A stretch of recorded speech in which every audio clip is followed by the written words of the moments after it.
Salut, c'est Aurélie. Je te retrouve dans cette petite vidéo tuto pour te partager ma recette pour un shampoing solide au rassoul.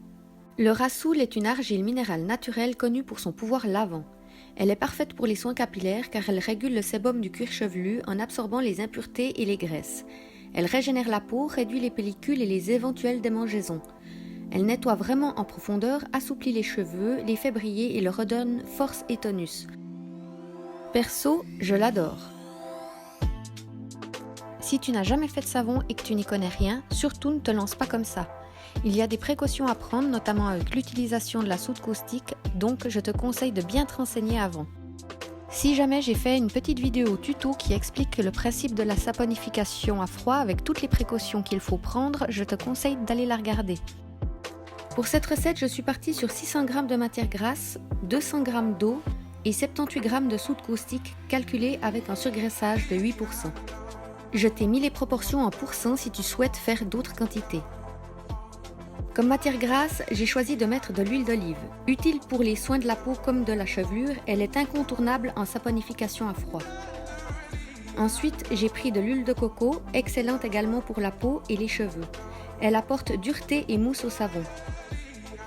Et pour terminer, de l'huile de jojoba, qui est un trésor pour entretenir tous les types de cheveux. Elle nourrit et redonne vitalité aux cheveux secs et convient aussi aux cheveux gras car elle régule le sébum du cuir chevelu. Pour l'odeur, j'ai choisi de l'huile essentielle de niaouli pour son parfum mais aussi car elle stimule la pousse des cheveux et est aussi séborégulatrice. Pour commencer, je pèse mes huiles, d'abord l'huile d'olive, il m'en faut 400 g.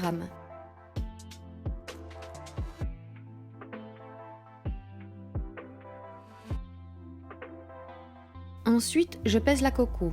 J'en mets 150 g, ce qui correspond à 25% à peu près des quantités totales de mes huiles. Enfin, je pèse l'huile de jojoba que je dose à moins de 10%, soit 50 g.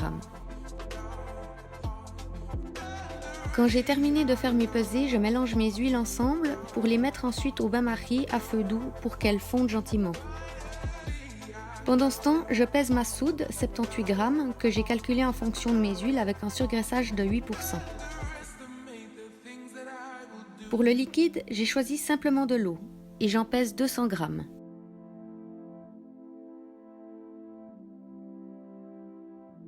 Ensuite, je passe au mélange de ma soude et de mon eau. Toujours verser la soude dans l'eau et jamais l'inverse, à cause des risques des éclaboussures qui peuvent te brûler. Il faut bien te protéger aussi pendant cette manipulation. Je mélange bien et je mets de côté le temps que ça refroidisse. Quand mes huiles et mon mélange de soude ont baissé en température, je peux procéder à l'étape finale qui est le mélange.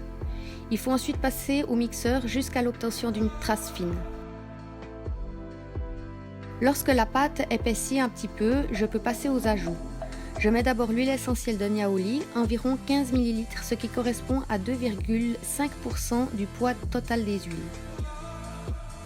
Je continue de mixer pour bien mélanger mon huile essentielle à ma pâte et la rendre homogène, mais pas trop longtemps pour pas la rendre trop épaisse.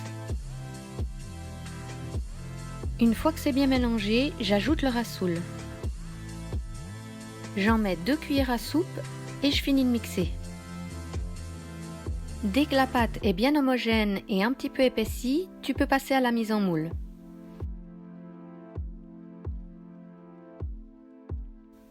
Tu mets ensuite de côté pendant 48 heures le temps que la cure se fasse.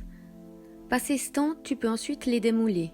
Si les savons sont encore un peu mous, tu peux les mettre au congélateur 1 heure ou 2, ça facilitera le démoulage. Ensuite, tu devras attendre un mois histoire qu'ils sèchent bien avant de les utiliser. Voilà, personnellement c'est une recette que j'adore car elle me fait vraiment des cheveux superbes. Depuis que je lave mes cheveux avec des produits naturels, j'ai réduit mes shampoings par mois de 8 à 2, voire 3. Ils régressent beaucoup moins vite et sont beaucoup plus forts et soyeux. Ça m'a convaincue.